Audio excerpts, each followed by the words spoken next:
உமற்புத பாதங்கள்.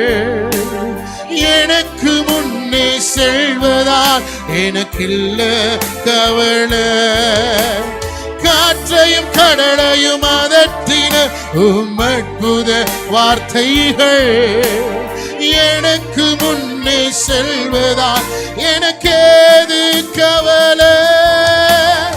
ஆராதனை இயேசுவுக்கே.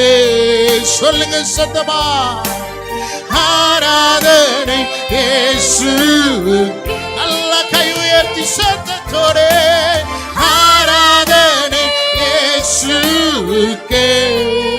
எங்கள் தகப்பனே ஆராதனை இயேசு.